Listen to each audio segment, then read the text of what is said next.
Hello everyone. हमारा topic चल रहा था क्वालिटी रिव्यू के अंदर क्वालिटी रिव्यू प्रोसेस का। और लास्ट सेशन में मैंने क्वालिटी रिव्यू प्रोसेस की आपको पूरी एक डिस्क्रिप्शन दी थी कि क्वालिटी रिव्यू प्रोसेस में क्या क्या स्टेजेस हैं, और फिर हमने स्टेज वाइज अप्रोच को भी डिस्कस किया था। अब इस चैप्टर के अंदर जो मेन पार्ट बचा हुआ है वो है रिपोर्टिंग का। दो कि मैंने क्वालिटी रिव्यू प्रोसेस के अंदर आपको रिपोर्टिंग की भी काफी सारी बातें आपके साथ डिस्कस की थी, बट कुछ और एस्पेक्ट हैं कि रिपोर्ट्स के एलिमेंट्स क्या होंगे, टेक्निकल रिव्यूअर को किन किन चीजों का ध्यान रखना चाहिए रिपोर्ट्स को बनाते वक्त, एंड फ्यू मिसलेनियस टॉपिक। तो वो आज हम इस सेशन में कवर अप करेंगे और उसके साथ ही फिर ये चैप्टर हमारा कंप्लीट हो जाएगा। तो स्टार्ट करते हैं। मैं एक बार पहले आपको रिपोर्टिंग से रिलेटेड कुछ चीजें जो हमने लास्ट सेशन में डिस्कस की थी एक बार रिवाइज करा देता हूं, फिर हम आगे बढ़ेंगे। पॉइंट नंबर 7 में हमने पॉइंट डिस्कस किया था कि technical reviewer on site review completion के बाद एक प्रिलिमिनरी रिपोर्ट इशू करता है to audit firm under review को as well as to the QRB को। देन इस प्रिलिमिनरी रिपोर्ट के ऊपर ऑडिट फर्म अपनी रिप्रेजेंटेशन देगी टेक्निकल रिव्यूअर को, एंड टेक्निकल रिव्यूअर इस रिप्रेजेंटेशन की एक कॉपी QRB को सबमिट कर देगा। देयर आफ्टर टेक्निकल रिव्यूअर अपनी फाइनल रिपोर्ट बनाएगा अपने लेटर हेड के ऊपर और उसको QRB को सबमिट करेगा और उसकी एक कॉपी ऑडिट फर्म को भी भेजी जाएगी। देन ऑडिट फर्म अपना फाइनल रिप्लाई देगी QRB को within 7 days of the receipt of the final report. Then technical reviewer QRB को एक समरी उसकी फाइनल फाइंडिंग्स की, फाइनल रिप्लाई की और उसके फाइनल कमेंट्स की सबमिट करेगा within 7 days। Then quality review group technical reviewer की इन फाइंडिंग्स को और ऑडिट फर्म के रिस्पॉन्सेस को कंसीडर करेगा और रिकमेंडेशंस देगा QRB को, and then finally QRB will consider the recommendations of the quality review group and decide further course of action. Last session में हमने क्वालिटी रिव्यू ग्रुप के रेफरेंस में क्वालिटी रिव्यू ग्रुप किस तरीके से कंसीडर करेगा, क्या वो रिकमेंडेशंस देगा, उन सबको हमने लास्ट सेशन में कवर अप कर लिया था। नाउ अब इसी रिपोर्टिंग के इन्हीं पॉइंट्स की एक डिटेल्ड डिस्कशन हमारी पेंडिंग है, तो वो आज हम कवर अप करेंगे। बहुत जनरल पॉइंट्स हैं, बहुत जनरल पॉइंट्स। रिपोर्टिंग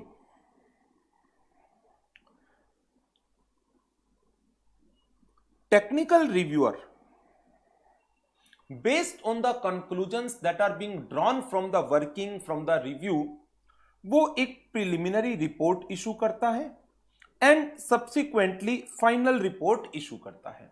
ये ऑलरेडी हम डिस्कस कर चुके हैं। Final report shall be issued in the format that may be specified by the quality review board time to time.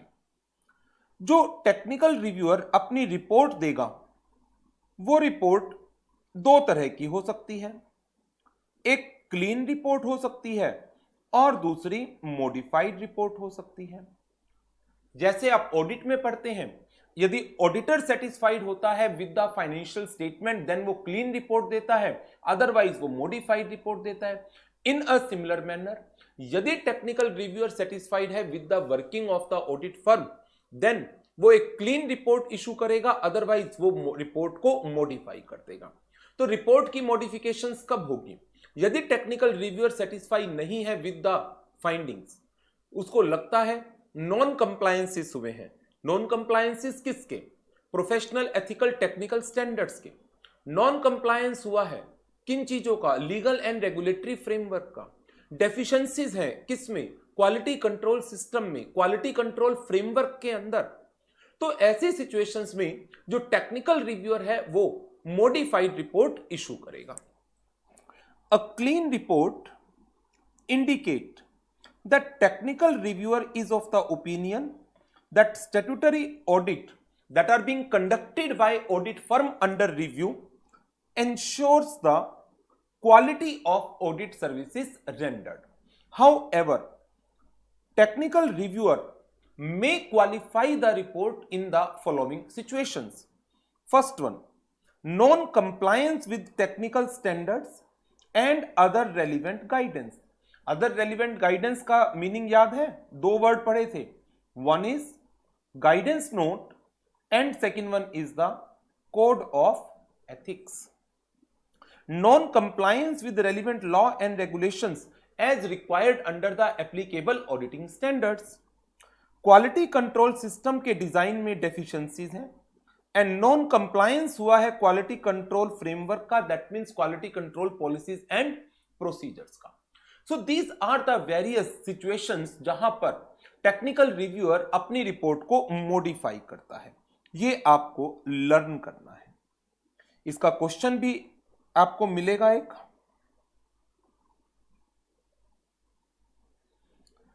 अगस्त 2018 के मॉक टेस्ट पेपर का क्वेश्चन है, reviewers based on the conclusions drawn from the review shall issue a preliminary report and subsequently the final report. A clean report indicates that reviewer is of the opinion that affairs are being conducted in a manner that ensure the quality of services rendered. However, a reviewer may qualify the report due to one or more reasons.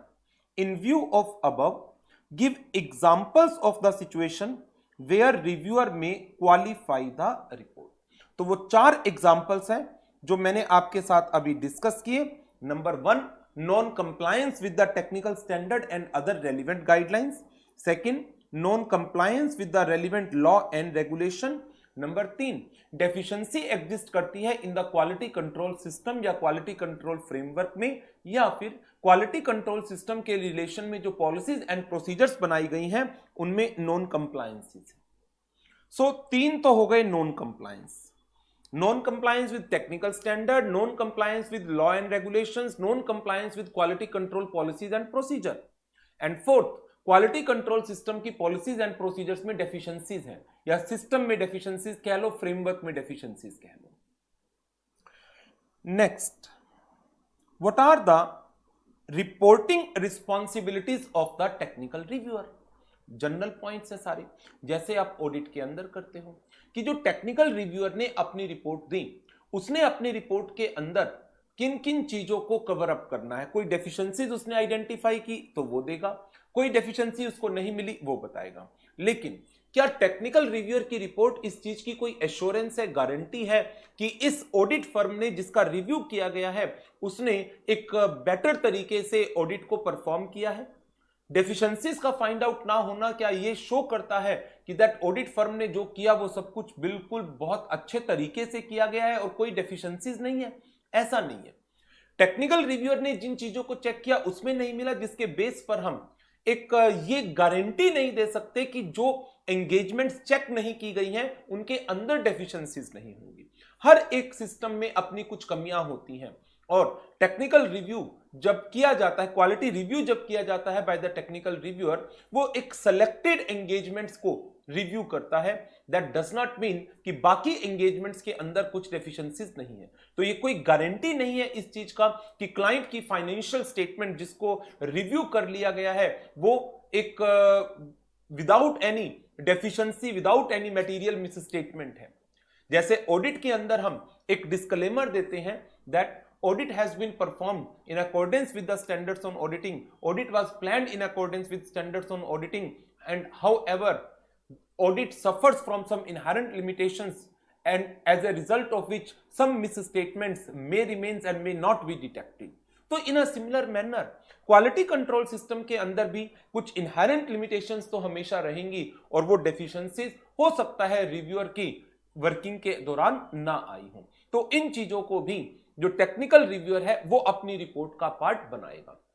सो जैसे auditor अपनी audit report को बनाते वक्त कुछ चीजों का ध्यान रखता है, in a similar manner technical reviewer भी क्वालिटी रिव्यू की रिपोर्ट को बनाते वक्त उसी एंगल से काम करता है. चलिए technical reviewers, they are required to express an opinion. जैसे ऑडिटर ओपिनियन देता है that financial statement as a whole are free from material misstatement whether cause due to error और फ्रॉड। टेक्निकल रिव्यूअर क्या ओपिनियन देता है कि जो system है क्वालिटी कंट्रोल के for the purpose of assurance services that are being rendered by the firm under review are designed so as to carry out the professional attestation services assignment in a manner that ensures compliance with applicable technical standard and maintenance of the quality of attestation services they perform. So opinion express की जाती है किसके ऊपर? Quality control system के ऊपर, whether the quality control system are being designed in a manner so as to ensure compliance with the technical standard and maintenance of the quality of attestation services. Technical reviewer का review, अब ये limitation की बात आ गई, would not necessarily disclose all weaknesses in the quality of attestation work or all instances of lack of compliance with applicable technical standard. ऐसा क्यों? Because of the inherent limitations in the effectiveness of any system of quality control. So inherent limitations होती हैं हर एक system की जिसके कारण departure में be there जिनको आप आइडेंटिफाई नहीं कर पाएंगे. So there are inherent limitations in the effectiveness of any system of quality control. Departure from system may occur and may not be detected. So यहां पर बेसिकली जैसे हम ऑडिट के अंदर लिमिटेशंस की बात करते हैं तो क्वालिटी रिव्यू सिस्टम के अंदर हमने लिमिटेशंस की बात की. क्या जो ऑडिटर की रिपोर्ट होती है वो अपने आप में कोई गारंटी होती है as to the future viability of the entity, as to the effectiveness of the management decisions? नहीं होती. ऐसे 200 के अंदर हम पढ़ते हैं. तो इन अ सिमिलर मैनर कि जो क्वालिटी रिव्यू है क्या वो फ्यूचर के बारे में ये कह सकता है कि ये फर्म हमेशा बेटर तरीके से ही काम करेगी? कोई गारंटी दे सकते हैं इस चीज की? नो, ऐसा नहीं है. Projection of any evaluation of system of quality control to future period, कि फ्यूचर में भी ये ऑडिट फर्म इसी तरीके से काम करेगी, it subject to the risk कि आज जो क्वालिटी कंट्रोल सिस्टम एग्जिस्ट करते हैं they might not be effective to that extent जो आज की डेट में है because of changes in the circumstances that may occur in the future. So projection of any evaluation of the system of quality control to future period it subject to the risk that system of quality control may become inadequate because of changes in conditions or degree of compliances with the policies and the procedures may deteriorate. So in the process, the technical reviewer also identified what they considered to be the deficiency and the defects in or criticisms of the firm quality control system. So जो reporting के अंदर, reporting responsibility के अंदर हमने aspect discuss किए, ये similar चीजें auditor की रिस्पॉन्सिबिलिटी का पार्ट भी होती हैं.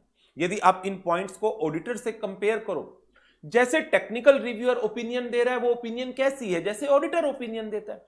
Auditor expresses an opinion that whether the financial statements are being prepared in all material respect as per applicable FRF. तो टेक्निकल रिव्यूअर ओपिनियन दे रहा है whether the quality control system ensures compliance of the technical standards and the quality of the attestation work performed by the audit firm under review. जैसे audit की report अपने आप में it suffers from some inherent limitations.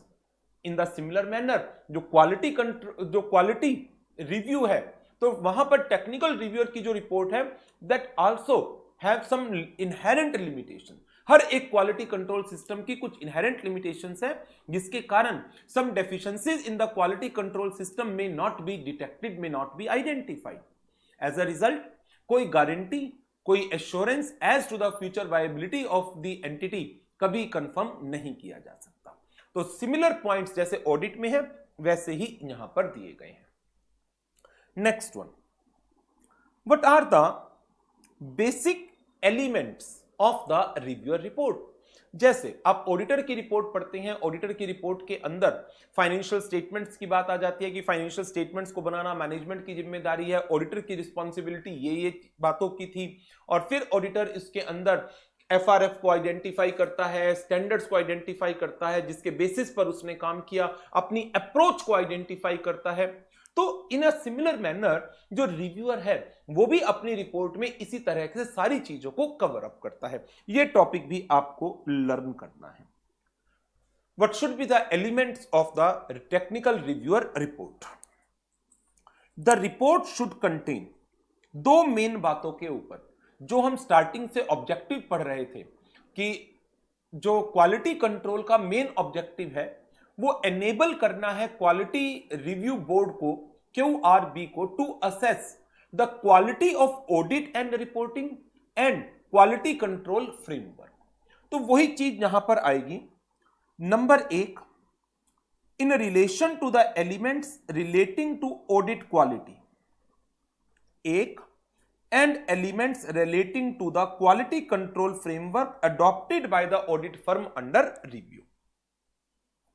जहां तक audit quality की बात आ गई, उसमें किन किन चीजों को कवर अप करना है? A reference to the description of the scope of review and the period of review along with the limitations if any on the review। हमारे रिव्यू के स्कोप में नंबर 1 सिर्फ और सिर्फ अटेस्टेशन सर्विसेज कवर होती हैं। Of limited number of entities, limitations क्या है हमारे ऊपर? We are required to carry out the work in accordance with the procedures as defined by the QRB। A statement indicating instances of lack of compliance with technical standard, other professional and ethical standard and other relevant guidance। जहां पर भी आपको non compliances identified हुए, standards को, other relevant guidance को, या फिर instances of lack of compliance with law and regulation. तो ये तो बात हुई elements relating to quality of attestation work, जिसमें आपने सबसे पहले रेफरेंस दिया है आपने काम का, अपने रिव्यू के स्कोप का, आपके ऊपर लगाई गई किसी तरह की लिमिटेशंस का, जो पीरियड आप अपने रिव्यू के अंदर कवर अप कर रहे हैं, scope of review, period of review as well as limitation. Then फिर आपने उन सब इंस्टांसेस को बताया जिनके कारण आपको लग रहा है that there is a lack of compliances, compliance नहीं हुआ, नॉन कंप्लायंस के इंस्टांसेस कह सकते हैं। तो आप इस लाइन को नॉन कंप्लायंस के इंस्टांसेस कह लो या लैक ऑफ कंप्लायंस कह लो। सेकंड पॉइंट में technical, professional, ethical standard and other relevant guidance. Third point के अंदर हमने किसको कवर किया? Other legal and regulatory requirements को, या लॉ एंड रेगुलेशंस कह सकते हैं। अब मैं बात कर रहा हूं deficiencies in the quality control framework. इस सिस्टम को इंप्लीमेंट करने की जिम्मेदारी किसकी है? क्वालिटी कंट्रोल सिस्टम की, ऑडिट फर्म की। An indication whether the audit firm under review has implemented a system of quality control with reference to the quality control system. तो सबसे पहले तो मैं इस क्वालिटी कंट्रोल सिस्टम की एग्जिस्टेंस की ही बात करूंगा। क्या कोई क्वालिटी कंट्रोल सिस्टम एग्जिस्ट भी करता है या नहीं करता? नंबर 2, इस सिस्टम ऑफ क्वालिटी कंट्रोल की रिस्पॉन्सिबिलिटी किसकी थी? टेक्निकल रिव्यूअर की थी क्या? नो, ये रिस्पॉन्सिबिलिटी तो किसकी थी? ऑडिट फर्म अंडर रिव्यू की थी। जैसे फाइनेंशियल स्टेटमेंट की जिम्मेदारी ऑडिट के केस में किसकी होती है? मैनेजमेंट की होती है। एन ओपिनियन, क्या ऑडिट फर्म का क्वालिटी कंट्रोल सिस्टम डिजाइन किया गया है to meet the requirements of quality control standards for attestation services and whether it has been complied with during the period under review to provide the reviewer क्या? Reasonable assurance. किस चीज का? Whether professional, ethical and technical standards are being complied with in during the attestation work और not. whether law and regulations are being complied with in all material respect during the attestation work or not. To provide the reviewer with reasonable assurance of complying with the technical standard, professional and ethical standard, other relevant guidance, relevant law and regulation in all material respect. Where the technical reviewer concludes that a modification in the report is necessary, in that case, a description of the reasons for the modification is to be given. Report of technical reviewer should also contain the suggestion. Preliminary report का reference दिया जाएगा. An attachment which describes the quality review conducted, including an overview and information on planning and performing the review. तो ये element हैं जो technical reviewer की report का part बनते हैं. और जो रिपोर्ट है ये रिव्यूअर अपने लेटर हेड के ऊपर देगा. Report should be signed by the reviewer and should be addressed to the board and should be dated as the date of the conclusion of the review. तो ये हमारा topic हुआ as to the elements of technical reviewer report. जो technical reviewer की report के elements हैं. इसके ऊपर भी आई थिंक एक क्वेश्चन आया हुआ है एंड दैट इज अप्रैल 18 के मॉक टेस्ट पेपर में आया हुआ है. दिखा देता हूं मैं इसमें आपको. अप्रैल 18 के मॉक टेस्ट पेपर में आया हुआ है. Reviewer based on the conclusions drawn from the quality review shall issue a preliminary report and subsequently the final report. As a quality reviewer briefly discuss the basic elements of the quality review report. Quality review report के basic elements क्या है? तो एक बार मैं आपको इसकी quick revision करवा रहा हूं. इंपॉर्टेंट टॉपिक है.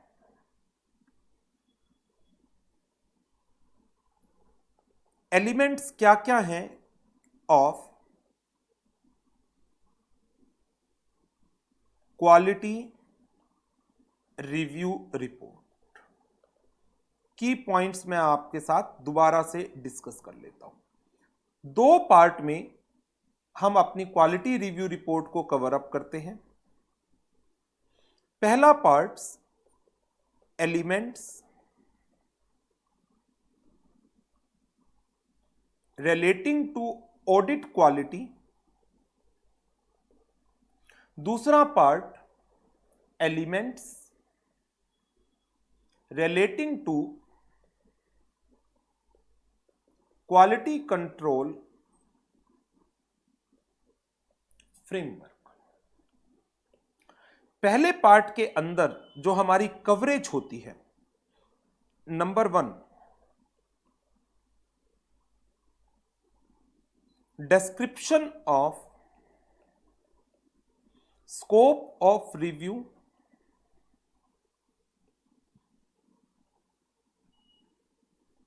and period of review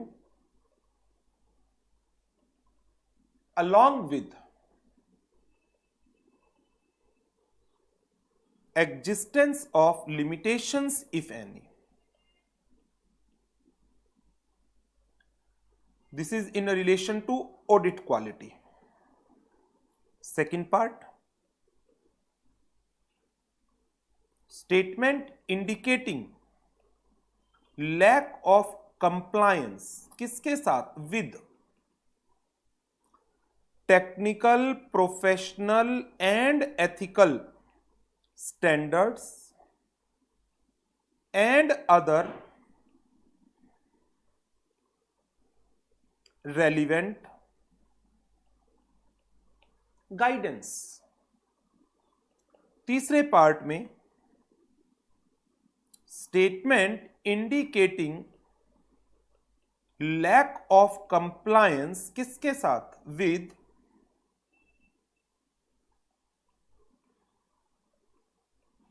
relevant law and regulations. Elements relating to quality control framework, इसके क्या क्या एलिमेंट हैं? An indication whether quality control system is implemented by audit firm under review, एक चीज। Number 2, responsibility of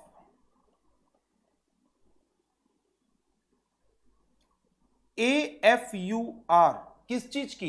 as to this implementation, कि quality control system की implementation की जिम्मेदारी किसकी है? ऑडिट फर्म की है, हमारी नहीं है। तीसरा पॉइंट, ओपिनियन किसके ऊपर? On effectiveness of quality control system, whether the quality control system is being designed in a manner that technical reviewer obtain reasonable assurance, किस चीज का? that attestation work is being performed in compliance with the professional, ethical and technical standards and other related law and regulations. D point,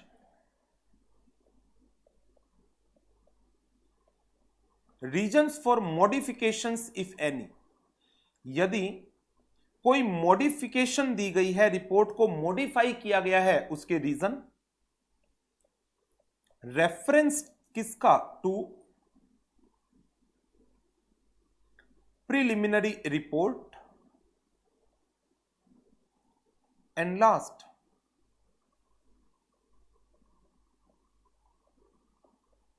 attachment which describes the conduct of quality review. So ये element है quality review report के। So अब इसके बाद आगे फिर discussion आ जाती है कि जो रिव्यूअर है वो रिपोर्ट को ड्राफ्ट करते वक्त किन किन चीजों को कंसीडर करेगा।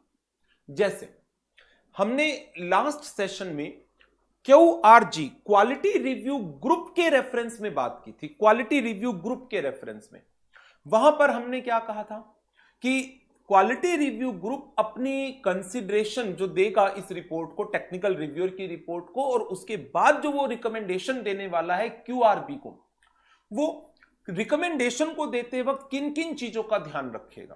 तो उसी तरह से जो टेक्निकल रिव्यूअर है वो अपनी रिपोर्ट को देते वक्त किन किन चीजों का ध्यान रखेगा, वो अब हमें कवर अप करना है।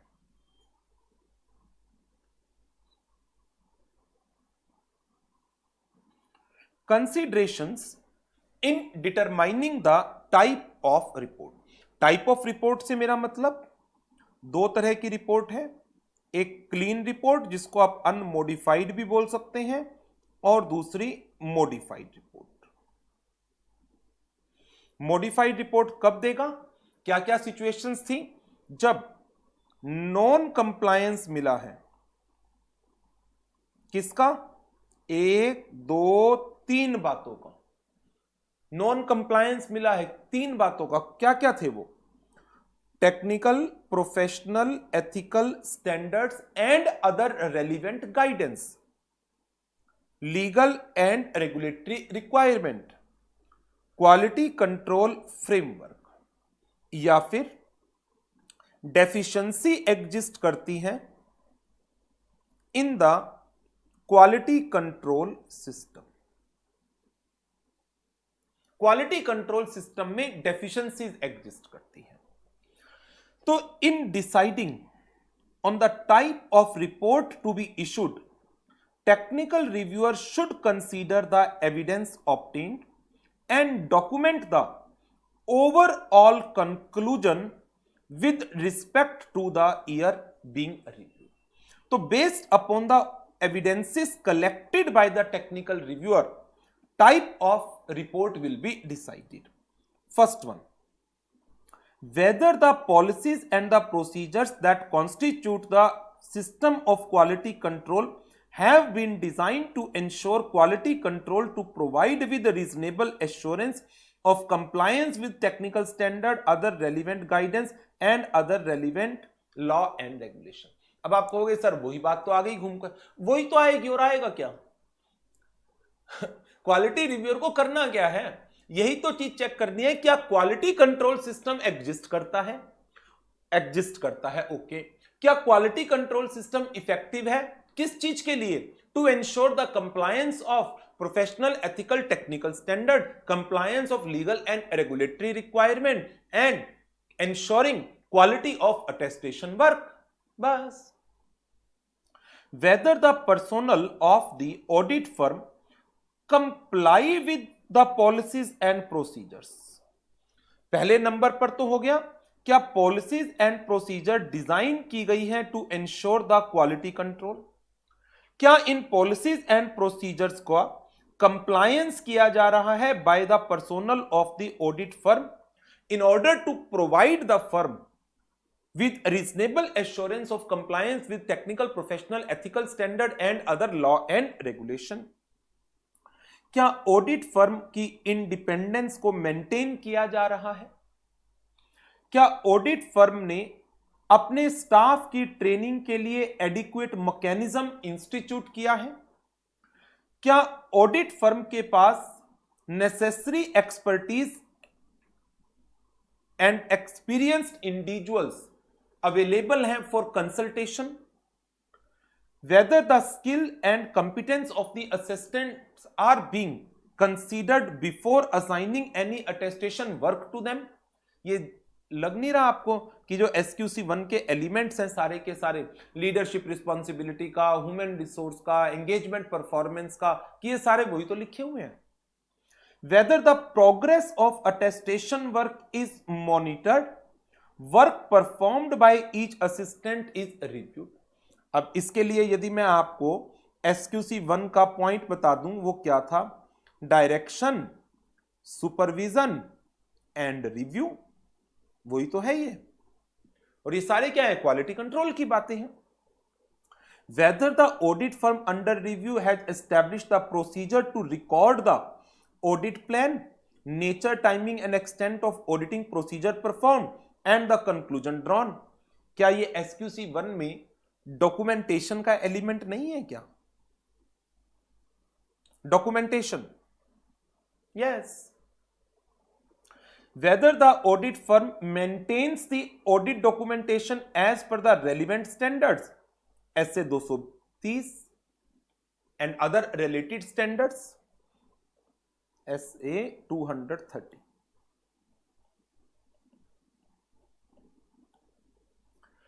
whether the audit firm verify the compliance with relevant law and regulation to the extent it has the material effect on the financial statements, and whether the internal control within the audit firm contribute towards the maintenance of quality of reporting।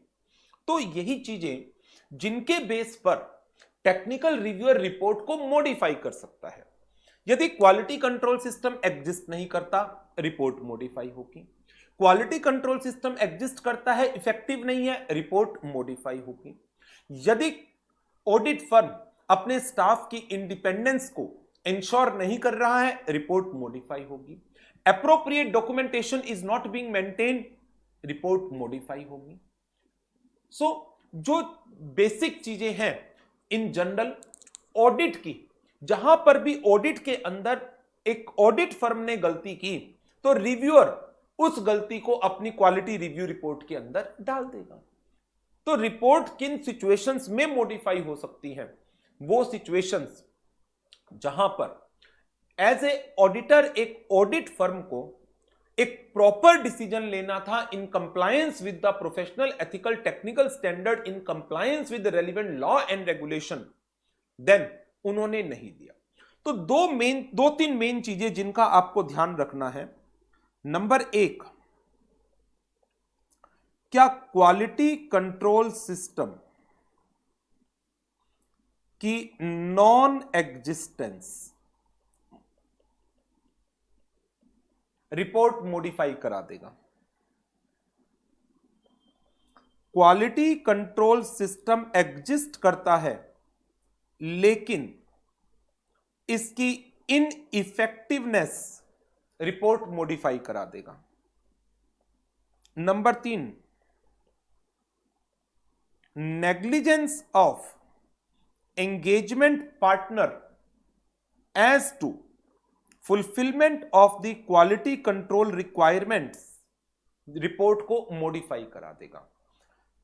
Independence की requirement, client कॉन्टिन्यूएंस and acceptance की requirement, और इसके अलावा direction, supervision, review की requirements, engagement performance की requirement, जो चीजें as per the requirement of SQC1 होनी चाहिए थी वो नहीं है, रिजल्ट क्या होगा?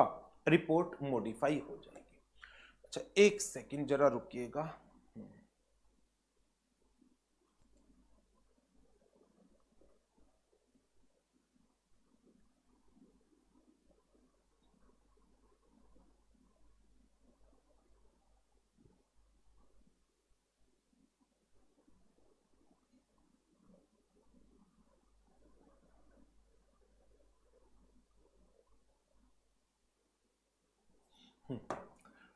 चलिए, so this is about the various considerations in determining the type of report.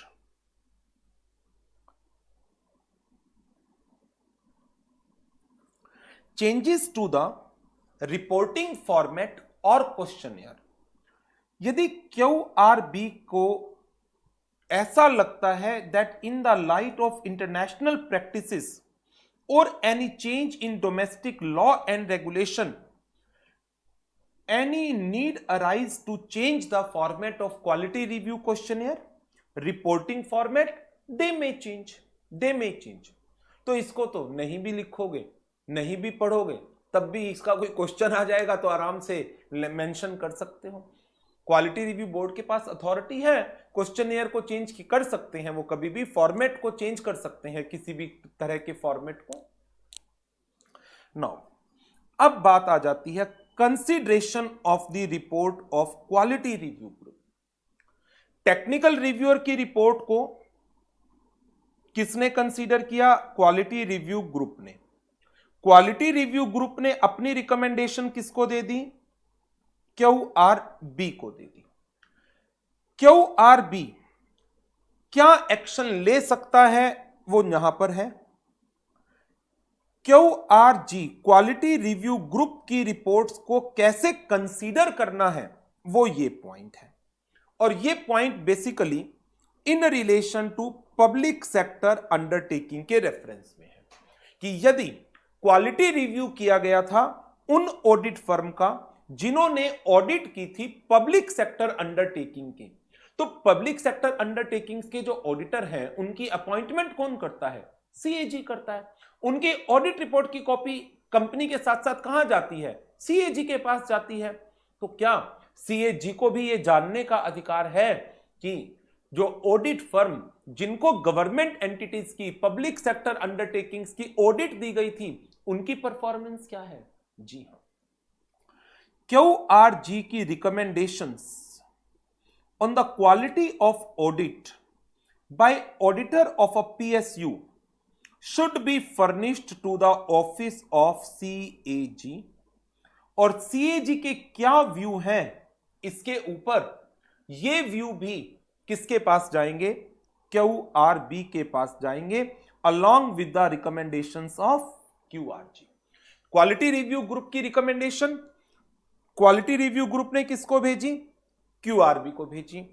QR group ने अपनी ये रिकमेंडेशन पब्लिक सेक्टर अंडरटेकिंग के रेफरेंस में किसको भेजी? CAG को भेजी। तो CAG के जो व्यू हैं इन रिकमेंडेशन के ऊपर वो भी किसके पास जाएंगे? QRB के पास जाएंगे।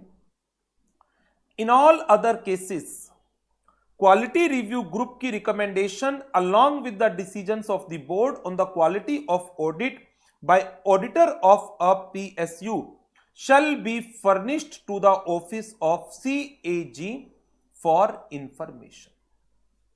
ये इन जनरल हो गया।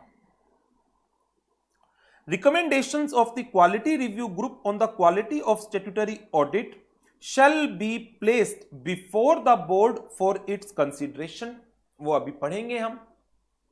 The board may, after due considerations of the recommendations and comments of CAG office, decide क्या क्वालिटी रिव्यू ग्रुप की रिकमेंडेशन को एक्सेप्ट करना है या नहीं करना। The board may suo motu take such further action as it may deem appropriate. और यदि बोर्ड क्वालिटी रिव्यू ग्रुप की रिकमेंडेशंस को नहीं मानता है, रादर उसके अगेंस्ट जाकर के अपना डिसीजन लेता है, then reasons to be recorded in writing. Writing में रीजंस रिकॉर्ड करो।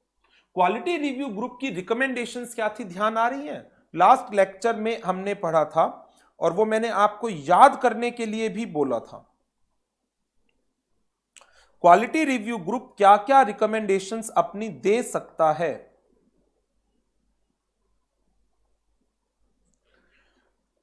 पहला, वो अपनी रिकमेंडेशन दे सकता है कि इस मैटर को रेफर कर दिया जाए किसको, to the discipline directorate of the ICAI for the purpose of disciplinary action. और किस केस में था, जब फाइनेंशियल स्टेटमेंट्स में, एंटिटी की फाइनेंशियल स्टेटमेंट में मटेरियल मिस स्टेटमेंट थी and the financial statement are not being prepared as per the applicable FRF। एक चीज।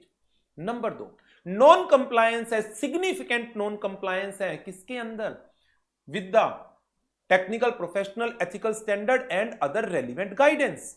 नॉन कंप्लायंस है लीगल एंड रेगुलेटरी रिक्वायरमेंट का, या डेफिशिएंसी एग्जिस्ट करती है क्वालिटी कंट्रोल सिस्टम के अंदर, क्वालिटी कंट्रोल फ्रेमवर्क या तो बनाया नहीं गया या वो इफेक्टिव नहीं है, to a significant aspect. But यदि नॉन कंप्लायंस है टेक्निकल स्टैंडर्ड की या other relevant law and regulation की, जो मटेरियल नहीं है, इन दैट केस एक एडवाइजरी गाइडेंस इशू कर दो ऑडिट फर्म अंडर रिव्यू को, बस।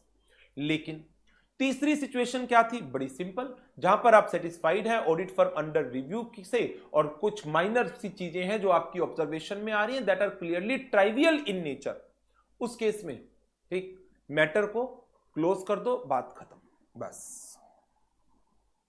तो अब जो QRG ने अपनी रिकमेंडेशंस दी, उसके बेस पर QRB क्या करेगी। यदि QRG ने कहा कि मैटर को रिकमेंड करना है, ये बड़ा इंपॉर्टेंट टॉपिक है लर्न करने वाला। यदि QRG ने कहा कि matter need to be refer to the discipline directorate of the ICAI for the purpose of disciplinary action, तो QRB को ये मैटर रिकमेंड करना पड़ेगा ICAI के डिसिप्लिन डायरेक्टरेट को, और नहीं करते हैं then they need to record the reason in writing. Make recommendations to the council of ICAI for referring the case to the director discipline of the institute for consideration and necessary action under the Chartered Accountant Act 1949। एक चीज। दूसरी consideration क्या थी quality review group की, जब non compliance मिली है किसमें, professional ethical technical standards में, other relevant law and regulation में, अदर रेलिवेंट गाइडेंस के अंदर, देन बट मटेरियल नहीं है बहुत ज्यादा, क्या करना था, एडवाइजरी गाइडेंस नोट दे दो। ठीक है, दे दो। Issue advisory and guidance to the audit firm for improvement in the quality of services and adherence to various statutory and other regulatory requirement. A copy of such advisory may also be sent to the ICAI for information। दो हो गई। Number 3, जब mistakes हैं but they are clearly trivial, means जिनको ignore किया जा सकता है, then take the matter on record and close it. Last point, consider the matter complete and inform the audit firm under review accordingly. अब देखो, इसके साथ 3 पॉइंट आपने यहां करे, तीनों ही पॉइंट क्वालिटी रिव्यू ग्रुप के भी थे। In addition to that point number C D E बहुत सिंपल है। यदि क्वालिटी रिव्यू करवाने के लिए आपको किसने कहा था? क्वालिटी रिव्यू करवाने के लिए हमें किसने कहा था? हमें रेगुलेटरी अथॉरिटी ने कहा था। कौन सी? आरबीआई ने कहा, सेबी ने कहा, आईआरडीए ने कहा, नफरा ने कहा। अच्छा, तो उनको बताना भी ड्यूटी बनती है। ठीक है। Inform details of non compliance to the regulatory bodies relevant to the entity as may be decided by the board.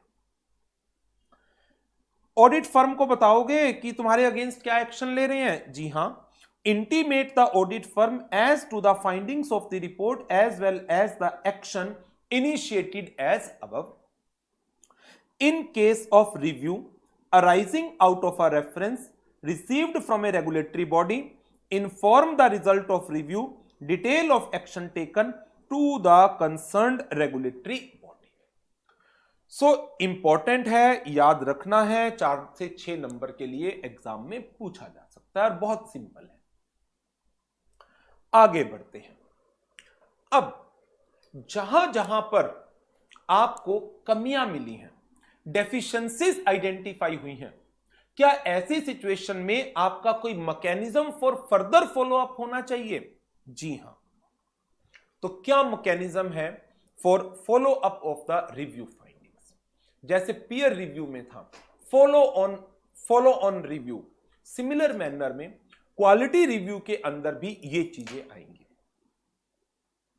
Quality review board shall require audit firm to submit a compliance report। जो हमने आपको guidance दी, advisory दी improvement के लिए, जो आपके non compliances थे उनकी compliances के लिए आपने उनका क्या कंप्लायंस किया है, उसकी एक कंप्लायंस रिपोर्ट दीजिए within the specified period for adopting necessary measures to avoid recurrence, or what are the corrective steps taken to the advisory or guidance issued by the QRB for improvement in the quality of services and adherence to various statutory and other regulatory requirements।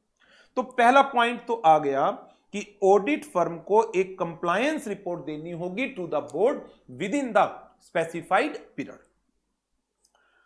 Quality review board में follow up and review effectiveness of corrective action taken by the audit firm under review, or result of review shall be used for off-site monitoring या next on-site review। कि इस बार जो हमने find out किया है वो अगली बार उसके बेसिस पर हम काम करेंगे। जैसे यदि आपको ध्यान हो, एक टॉपिक लास्ट सेशन में हमने पढ़ा था, that was the criteria for the selection of entity and audit firm, जिसमें कहा एक टॉपिक आया था क्वालिटी रिव्यू साइकिल का। क्वालिटी रिव्यू साइकिल के अंदर एक पर्टिकुलर ऑडिट फर्म की कितनी एंगेजमेंट्स को एक्सेप्ट किया जाता है? जनरली 3। लेकिन यदि पास्ट रिव्यू में ऐसा था कि पास्ट रिव्यू में एडवर्स फाइंडिंग्स मिली थी, इन that case quality review cycle की जो फ्रीक्वेंसी है, ठीक, कि 3 साल में, 4 साल में, 5 साल में, उसको रिड्यूस किया जा सकता है। एंड नंबर ऑफ एंगेजमेंट जो मैक्सिमम 3 पर है कि 3 एंगेजमेंट एक्सेप्ट की जाएंगी, उसको बढ़ाया जा सकता है। तो जो आपने अब काम किया उसके बेसिस पर हमने जो इंप्रूवमेंट सुजेस्ट की थी ऑडिट फर्म को, तो ऑडिट फर्म ने उन रिकमेंडेशंस के ऊपर, सुजेशंस के ऊपर कितना काम किया है वो अगली बार की नेक्स्ट रिव्यू के लिए आप यूज करेंगे, और हो सकता है आप जल्दी नेक्स्ट रिव्यू को करवा लें। In case of lack of effective corrective action, next on site review might be organised earlier. Cases of continued non compliance, ICAI की काउंसिल को बताओ ताकि वो एक्शन ले सके। Horizontal and in depth analysis of individual off site monitoring and on-site review to be conducted to identify industry-wise issues across the audit firm। आपको ध्यान होगा जब मैंने आपको क्वालिटी रिव्यू ग्रुप कराया था तो ये ग्रुप 2 तरह से बनते हैं, एक जनरल और दूसरा इंडस्ट्री स्पेसिफिक। और जब एंटिटी को सिलेक्ट करते हैं तब भी सेक्टर वाइज सिलेक्शन हो सकता है बेस्ड अपॉन मार्केट रिपोर्ट्स। तो मार्केट की जो इंटेलिजेंस रिपोर्ट है उसके बेसिस पर यदि किसी सेक्टर में पर्टिकुलरली किसी तरह की डेफिशिएंसीज नोटिस की जा रही हैं तो ऑन दैट बेसिस जो QRB है मॉनिटरिंग कर सकता है एक पर्टिकुलर सेक्टर के अंदर रिव्यूज के। QRB may also share results of such analysis with the relevant stakeholder as decided by the board. So ये हमारा टॉपिक था about the mechanism for follow up of the review findings. Now इसमें अब आप कहेंगे sir इतना बड़ा topic है, आपने तो सारे पॉइंट्स को उठाकर रीड कर दिया और जो जो कुछ पॉइंट्स थे थोड़े से अंडरस्टैंडिंग वाले उनको थोड़ा सा आपने एक्सप्लेन कर दिया। अब आपने तो एक्सप्लेन कर दिया, हमारी तो मुसीबत हो गई। मुसीबत क्या हो गई, इतना याद कैसे रहेगा। इंस्टीट्यूट तो बिल्कुल जो लिखा हुआ है उसी के नंबर देता है। अब ये प्रॉब्लम जेन्युइन है, ये प्रॉब्लम जेन्युइन है। ठीक, एज अ टीचर, ठीक, जब हम लोग करवा रहे हैं, ठीक है, हमारे सामने कंटेंट अवेलेबल है, हम इस कंटेंट को आपके साथ डिस्कस कर रहे हैं, आपके सामने बुक रखी है, मेरे सामने कंटेंट अवेलेबल है, लेकिन जब ये क्वेश्चन की फॉर्म में एज अ स्टूडेंट आपको लिखना पड़ता है then it creates a problem. तो वहां पर क्रैमिंग की बात आ जाती है। अब जब ये क्रैमिंग की बात आ जाती है तो कितना क्रैम करेंगे, ये प्रॉब्लम है। तो अब इसका सॉल्यूशन एज सच तो कुछ है नहीं, हमेशा से ये प्रॉब्लम चली आ रही है। इसका सॉल्यूशन सिर्फ और सिर्फ इतना है कि आप बेसिक कॉन्सेप्ट्स क्वालिटी रिव्यू का, पीयर रिव्यू का, या ऐसे जितने भी चैप्टर हैं, investigation, management audit, operational audit, forensic audit, due diligence, वहां पर आप कॉन्सेप्ट के ऊपर फोकस करो, लर्निंग क्वेश्चन आंसर्स की करो। कॉन्सेप्ट को पढ़ना जरूरी है। ठीक, कई बार आप मेरे से पूछते भी हैं तो मेरा एक ही रिप्लाई होता है कि आप मेन बुक में से एक बार थोरो रीडिंग जरूर करें। मैं भी जो आपके साथ डिस्कशन कर रहा हूं वो एक रीडिंग ही तो है, और है क्या। जहां पर मुझे लगता है कि थोड़ा सा एक्सप्लेनेशन की रिक्वायरमेंट है उन चीजों को मैं आपको एक्सप्लेन कर देता हूं। इंटरप्रिटेशन तो यहां पर किसी चीज का है ही नहीं ना, कि कंपनी ऑडिट होता, कारो होता, स्टैंडर्ड्स होते, प्रोफेशनल एथिक्स होते, जहां पर लीगल मैटर्स हैं, इंटरप्रिटेशन है, जिनको डिस्कस डिटेल में करने की जरूरत है, वो तो इन चैप्टर्स में कुछ है ही नहीं। इन चैप्टर्स में तो प्लेन थ्योरी है जिसकी लर्निंग जरूरी हो जाती है एग्जाम में मार्क्स लेने के लिए। अब इसका सॉल्यूशन यही है कि आप इन चैप्टर्स की थोरो रीडिंग लें, और मैंने कोशिश की है कि इन टॉपिक्स को, एक एक टॉपिक को मैं आपके साथ डिस्कस करूं। बेशक प्योर थ्योरेटिकल है, मैं आपको यह भी कह सकता था आप सेल्फ स्टडी कर लेना, सेल्फ स्टडी भी कर सकते थे, बट थोड़ा सा ये चीज होती है कि हां, जब कोई पर्सन सामने डिस्कस कर रहा है तो वो चीजें शायद थोड़ी सी ज्यादा माइंड के अंदर सेट हो जाती है। That was the only reason कि मैंने इन टॉपिक्स को, एक एक टॉपिक को आपको मेन बुक में से आपके साथ डिस्कस किया है। और अब आपको करना क्या है, जिन टॉपिक्स के आगे स्पेशली मैंने एल आपको मार्क कराया है उनको आपको लर्न करना होगा, और उनमें से एक दो क्वेश्चन की रिटन प्रैक्टिस जरूर कर लेना। एंड स्पेसिफिकली जिन क्वेश्चंस को फ्रेम किया गया है, जो ये क्वेश्चंस हैं स्टडी मटेरियल के, मॉक टेस्ट पेपर के, आरटीपी के, स्टडी मटेरियल के जितने जो लेटेस्ट स्टडी मटेरियल था रिवाइज दिसंबर 20 का, उसके जितने क्वेश्चंस थे मैंने इंक्लूड कर दिए हैं इसमें। तो इन क्वेश्चंस के ऊपर फोकस जरूर करिएगा। जब क्वेश्चन आंसर बेस पर याद करना शुरू करोगे तो काफी हद तक चीजें याद रह जाएंगी। क्रैमिंग है एक तरीके की, लेकिन इस पर जाना पड़ेगा मार्क्स लेने के लिए। सो विद दिस हमारा क्वालिटी रिव्यू प्रोसेस का टॉपिक हो गया कंप्लीट। अब बढ़ते हैं आगे।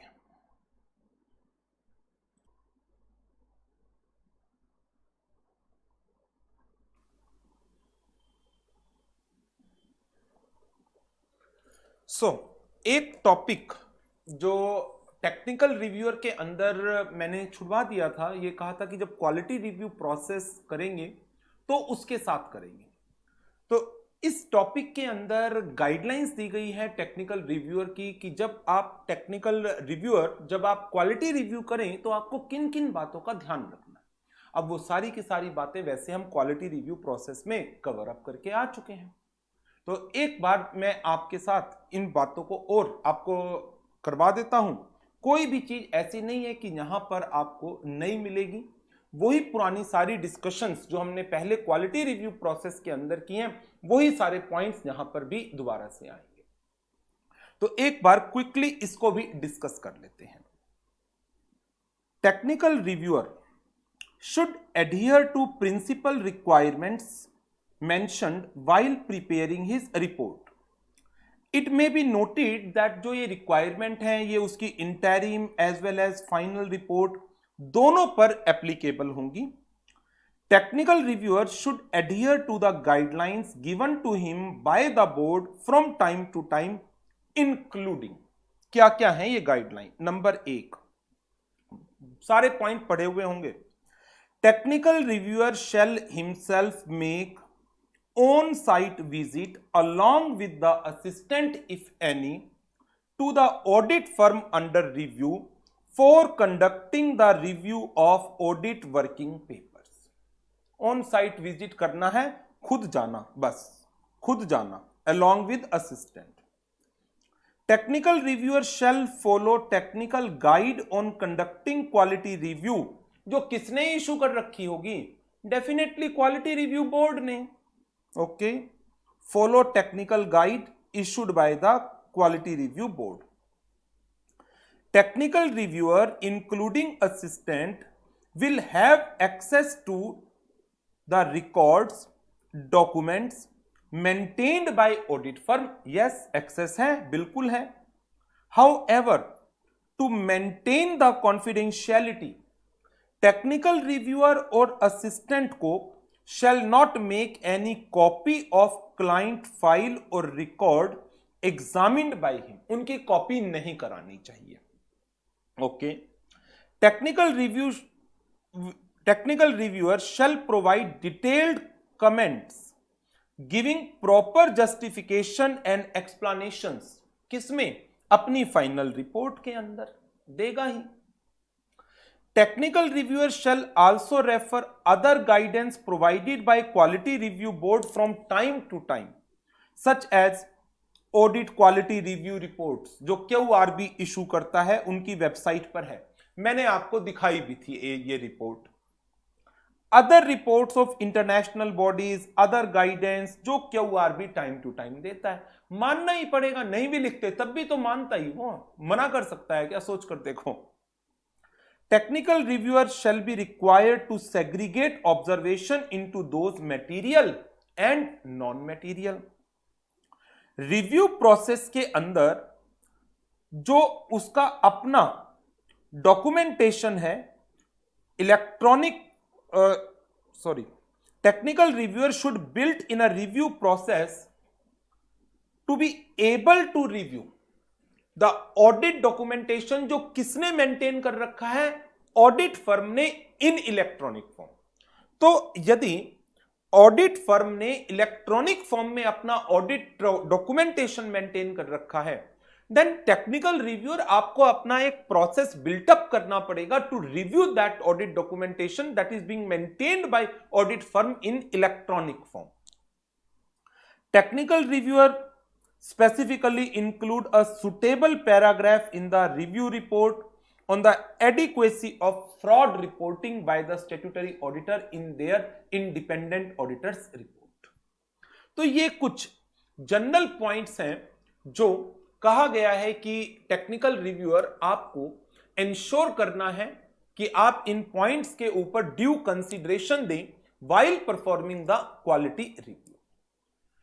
पॉइंट्स को याद करना चाहो कर लेना, बट आई थिंक सो कि कोई क्वेश्चन इनके ऊपर इंस्टीट्यूट की तरफ से फ्रेम किया जाएगा या एग्जामिनर की तरफ से।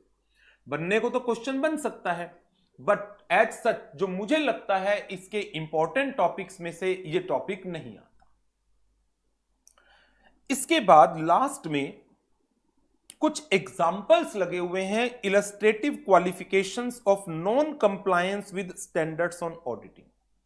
जैसे एक दो example, audit evidence for evaluation of estimates made by management available नहीं है। कंफर्मेशन ऑफ बैलेंसेस नहीं ले रखी हैं, management representation letter general points के ऊपर लिए गए covering the financial statement but not on specific item, कुछ भी एग्जांपल डाल सकते हो यहां पर। तो ये तो मैं आपको सेल्फ स्टडी के लिए ही दे रहा हूं। स्टैंडर्ड्स की non compliances, auditing standard as well as accounting standards.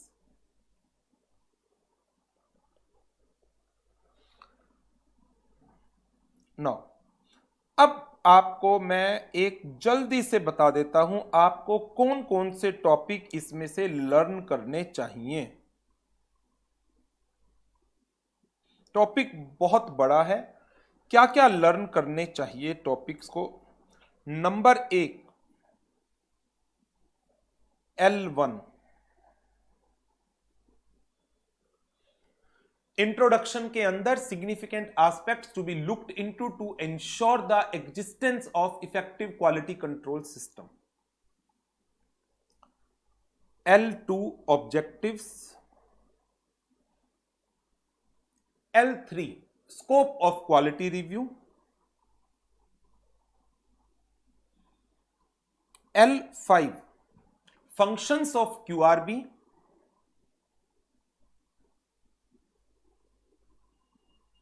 L6 powers of QRB, ये भी याद कर लेना। L7 coverage of services for quality review।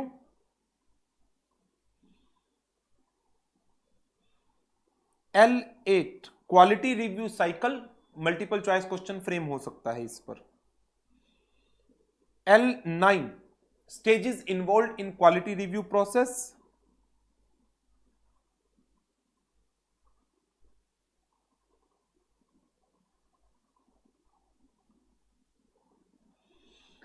Recommendations, QR group जो क्यूआरबी को देता है L10।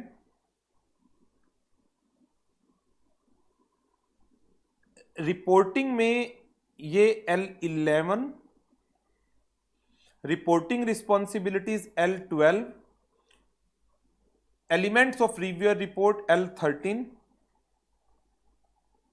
Considerations L14, actions that may B recommended by QRB L15। Selection करते करते भी इतने सारे टॉपिक हो गए। एम्पैनलमेंट L16,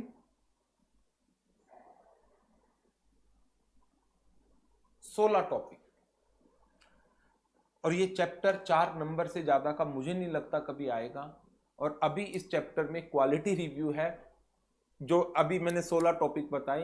पीयर रिव्यू तो सारा अलग से है, बट क्या करें, सिलेबस का पार्ट है तो एक 16 टॉपिक्स के ऊपर थोड़ा सा फोकस दीजिएगा। हो सकता है एक 4 नंबर का क्वेश्चन मिल ही जाए। बट एग्जाम की यदि मैं बात करूं, इस चैप्टर में से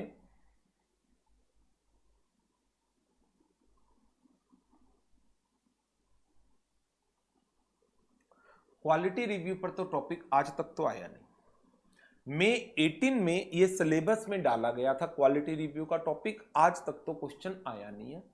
बट 16 टॉपिक इसके ऐसे हैं जो मुझे लगता है कि उनमें से क्वेश्चन फ्रेम हो सकता है। और 16 से ज्यादा टॉपिक ही ऐसे होंगे जो करा दिए हैं मैंने आपको, बट सिलेबस का पार्ट है। मेरी ओपिनियन में इंपॉर्टेंट नहीं है, मैंने करा दिया है। और आप कोई भी किसी भी तरह का रिस्क नहीं लेना चाहते तो उन रिमेनिंग टॉपिक को भी याद कर लीजिएगा। क्योंकि कई बार स्टूडेंट्स का यही कहना होता है, सर उनमें से आ गया तो रिस्क है। तो थोड़ा सा रिस्क मुझे लगता है इस चैप्टर में 3-4 चैप्टर हैं, जैसे मैनेजमेंट ऑपरेशनल ऑडिट का, ड्यू डिलीजेंस का, और एक ये वाला chapter peer review, quality review. इन 3 चैप्टर के अंदर तो थोड़ा सा रिस्क ले लेना चाहिए। इसके साथ क्वालिटी रिव्यू का टॉपिक हमारा कंप्लीट हुआ। सेशन को करते हैं ओवर, और नेक्स्ट सेशन में फिर नेक्स्ट टॉपिक के साथ कंटिन्यू करेंगे। Thank you very much and good bye.